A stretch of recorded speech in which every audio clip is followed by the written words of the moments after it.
Hello guys, welcome to my channel. My name is Pastor, and today we will be looking into all of the X-Men characters. We know for a fact that the next update for Marvel 55 will be about X-Men. Danger Room, the Kid Omega, the Rachel Summers, and so on. So I thought it would be a good idea to look into the X-Men and basically rate them. Right now in the game we have 29 X-Men characters. I was surprised when I counted them. I thought the number would be a little bit lower, but we always want new X-Men because of the Phoenix Feather cap, because of the Encrom Shards cap, but we have 29 X-Men. So I want to take a look into them, I rated them, and I want to present to you my top 29 X-Men characters. We'll be starting from the last X-Men, the weakest one, and gradually we'll be going to the top. A little bit of the disclaimer, this is my opinion. The rating is only my opinion from videos I saw, from people's opinions, from the people I trust, who character, because I don't have every single one X-Men at the highest potential. Some of them I don't have even unlocked. The X-Gene sub X-Men. So yeah, but again, this is only my opinion. You can, and I hope that we have a conversation about this list in the comments of this video. But starting the list, the number 29 is the weakest of the X-Men. Well, if I can find him, Beast. I think Beast is the weakest X-Men. His uniforms didn't change much for him, and he is only usable as a leadership and a buff character because of his fifth skill. Number two,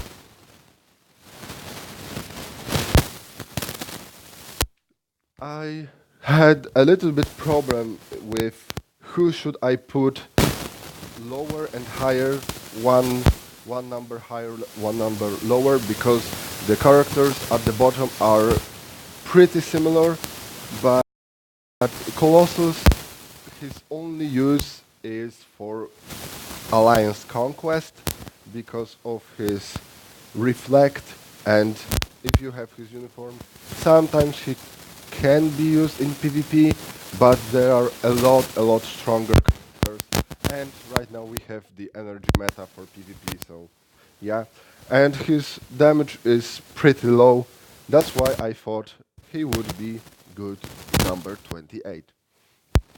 Number 27, one of the original X-Men introduced in this game is Rogue. Even though she has a uniform, she still is very weak. Her damage is low. I have her uniform at Mythic because of, I think, Scarlet Witch, but Rogue is just doesn't cut it anymore. She has a potential to be good character when she gets a uniform, but right now she is my number 27. Number 26 is a character I don't have, the first of the X-Gene sub character, Magic. This rating I am basing only on videos and opinions of people from what I saw and heard, but when she was introduced, she was very interesting character, but right now we have a lot of more powerful characters. She wasn't meta-defining when she was introduced. Her passive, that every third skill has an extra effect, was something that we see right now, for example, with characters like Hydroman. For after his third, he gets a buff, so she was interesting in that way because it was something we never seen before. But right now, magic doesn't cut anymore. Number 25 is the X-Men with, I think, the most amount of uniforms, Cyclops. Even though Cyclops has two uniforms, okay, so Beast has technically more. So, or the same. Okay, never mind. Just Cyclops still has only use in Shadowland and as a support and leadership role. His 4-star passive that applies to all allies and his leadership is boosted with his uniform.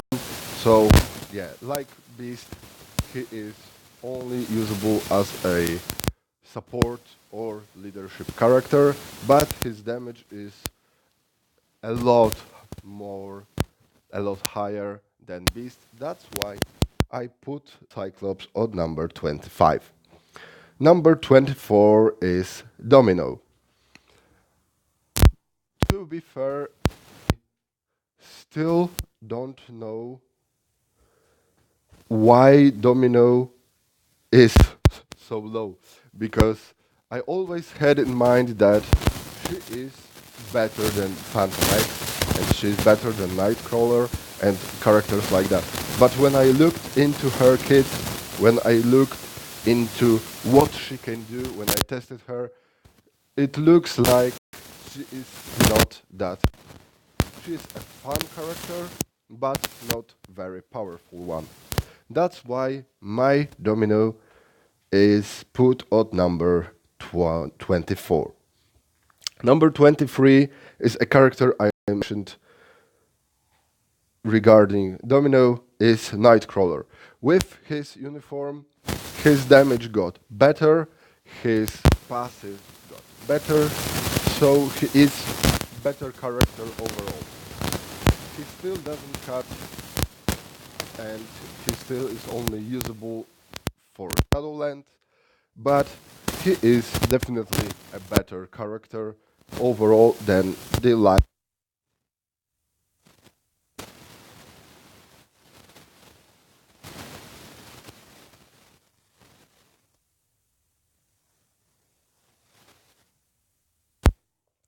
Her survivability is a little bit better, her damage overall is better, so that's why I think she is strong character right now, not meta defining, but overall very well rounded.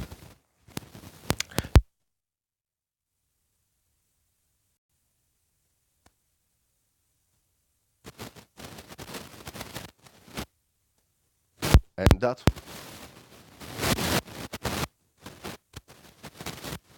all of those characters are pretty much usable only in Shadowland. That's why I had a little bit problem with the last half of the list, because a lot of characters, a lot of X-Men are very, very similar in their power level. Okay, number 20 is a combat type, is a character I'm still working on, Warpath. Warpath, when introduced, we thought would be a pretty lackluster character because he was the only free-to-play friendly character from this update. But to be fair, the community was surprised by his over.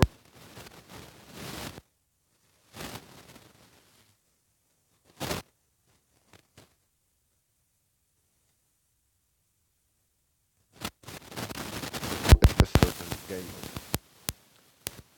Number 19 is a character wanted to be a lot stronger than she is. Her passive doesn't apply to world bosses, but her damage is okay. That's why she is in the top 20 characters. And I'm talking about Jubilee. The sad part about her is that her doesn't apply to world bosses. That's why her damage output for world bosses is not that great. And from the X-Men, my favorite X-Men is Jubilee, because I don't count technically Deadpool as an X-Men character. That's I. That's why I'm pretty sad that her power level is that low. Okay, who is next? Number 18. Number 18, a free-to-play friendly character with very cool looking uniform, Angel. Angel could,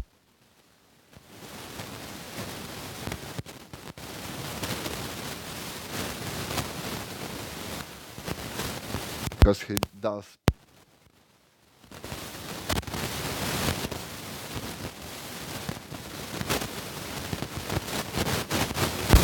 as it is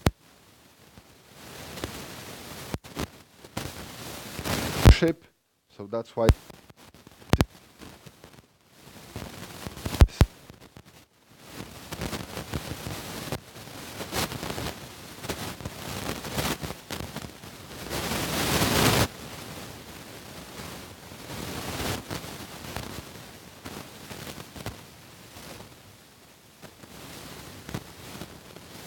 is very usable in PvP, especially on level 70 with his counter attack.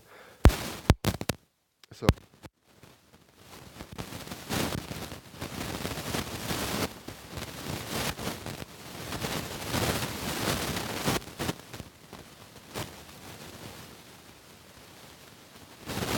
a little bit stronger, but he still needs a uniform. So we'll see when he gets it, because to be fair, I only wait for that to happen. And I'm talking about the Iceman, a character with very cool looking skills, but is pretty awkward. His damage is okay, not that amazing. So that's why I put Iceman on number 16. Number 15 is the first native tier 2 on this list, the combat tier 2, native tier 2, and I'm talking about Apocalypse. Apocalypse was used every week for ABX, and other than that, to be fair, he didn't see much of a use. We have a lot more stronger characters right now. Even the combat villain class had, has two new better characters. But overall, as the X-Men character, do I think you should invest in an Apocalypse in the future? Yes, because as a lot of these characters, we are waiting for a uniform for Apocalypse. His uniform, and he will be very usable, and he probably will be the best comp.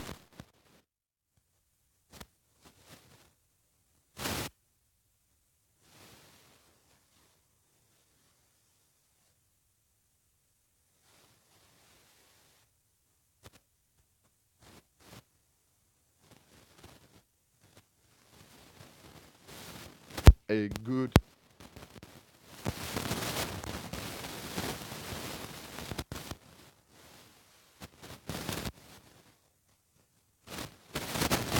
in the middle, even though he is a character.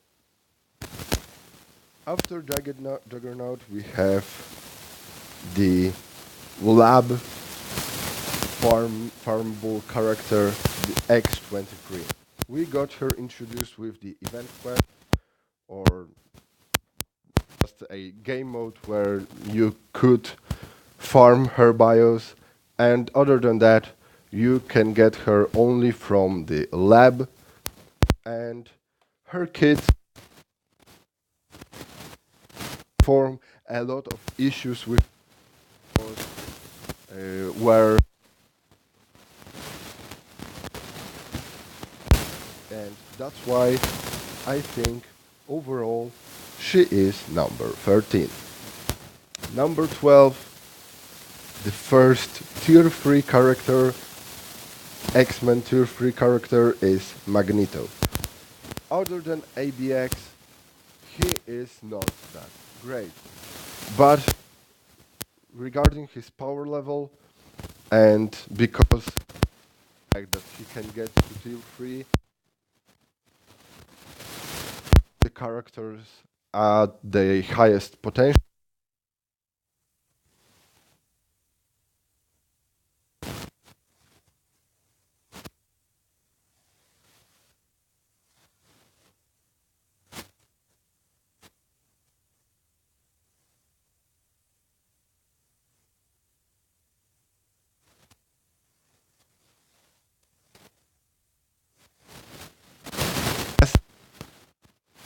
But with an obelisk with a proc or a CTP of energy, he can do a very high stages world boss. The only downside to using him when he heals, so sometimes you want to intentionally hit, and with a higher world boss you need to be careful not to die with this move. Number 10, oh sorry, number 10 is another character I don't have, but she is a very cool looking character. Probably she won't get a uniform in the near future because she was recently introduced in the comics. Weapon Hacks. She is an amazing character and is an amazing striker. If you have her, even grab a mega rank, bring her to 6 stars, and use her as a strike character because her all defense down is the highest in the game, and that's why she is an amazing striker for World Boss Ultimate. And her kit and her passive, she has a passive that applies to the whole team and heals the whole team. So she is a very interesting character, cool looking one, and a very, very strong all defense down. So we're coming to the end of the list. Number 9 is Gambit. Gambit is an amazing world boss ultimate killer. You unlock him, get him to tier 2, give him a CTP of energy.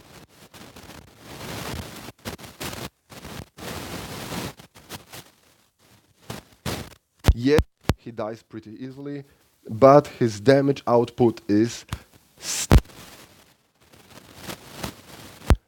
my number 9. Number 8 is Cable. Cable is another tier 2 X-Men character, and with his uniform he got a lot better. His output got higher, but his he's just not cutting anymore, and he just fallen behind in the recent updates. That's why I don't think he should be higher, maybe 1 or 2 spots. Overall, I think Cable is number 8. Number 7, and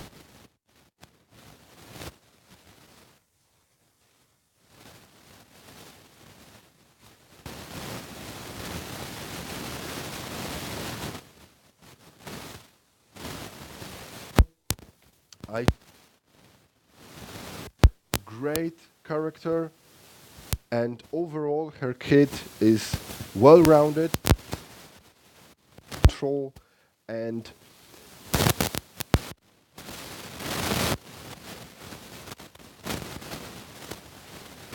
something PvP.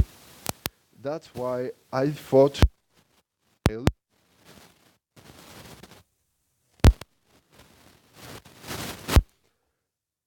Extreme Obelisk and Cable requires a CTP of use a bit higher than Cable. Number 6, a character that probably we all want to be better, a character with 3 uniforms, Wolverine. I think the most controversial uniform because the all different made. He got his tier on the top the PvP meta for like a week or two, and character with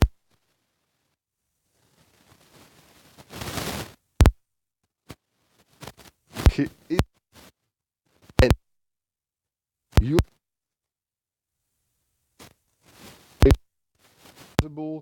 for PvP with a CTP of region, but he is falling behind.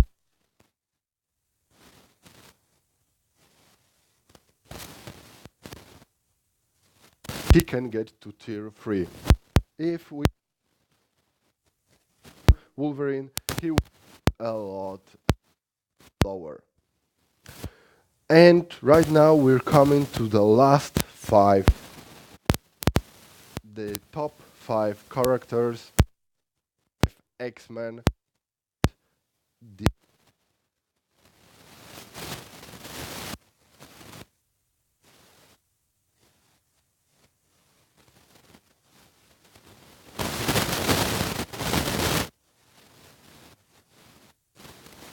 I didn't know how to play her. She died.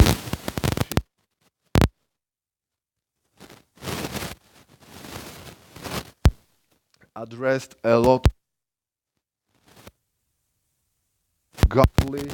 She still can die pretty easily.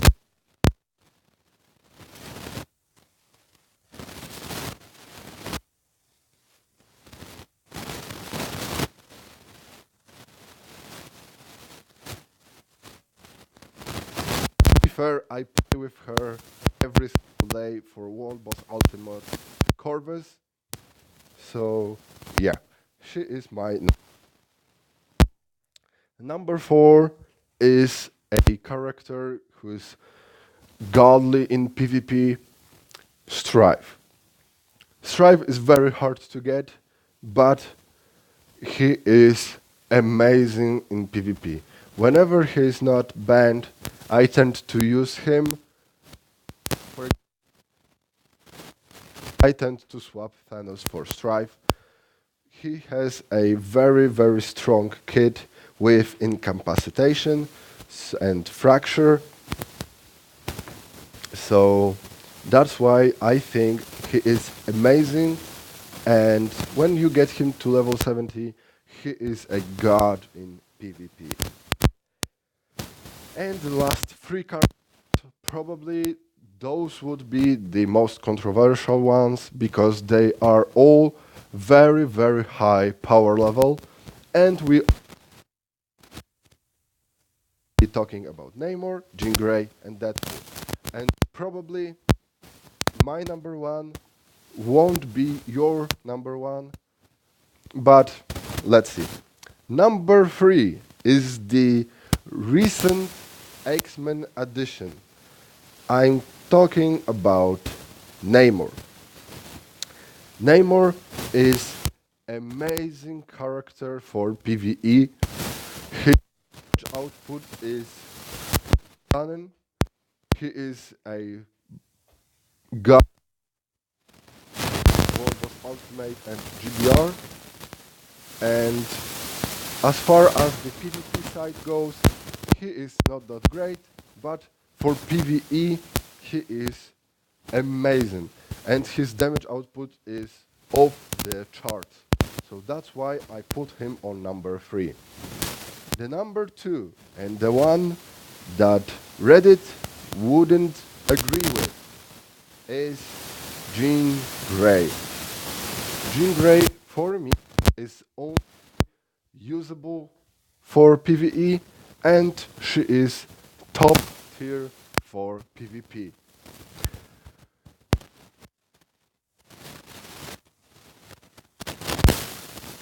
Fairly good for PvE, but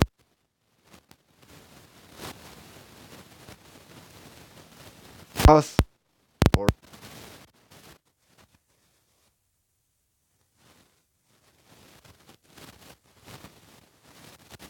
amazing character for PvP, and she is only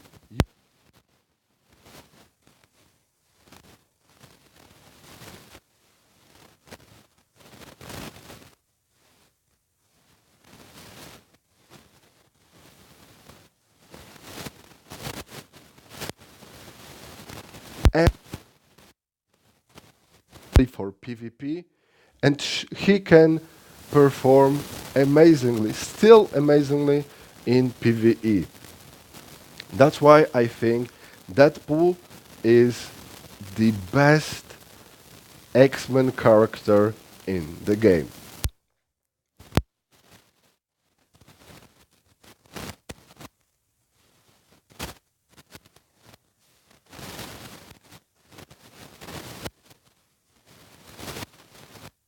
Let's hope an update will be meta shifting and will introduce some cool mechs, and let's hope that we will get it as a form of a new epic quest, because we didn't got the epic quest for Silver Surfer, so maybe for X-Men update. So yeah, see you guys next, and until then, on playing.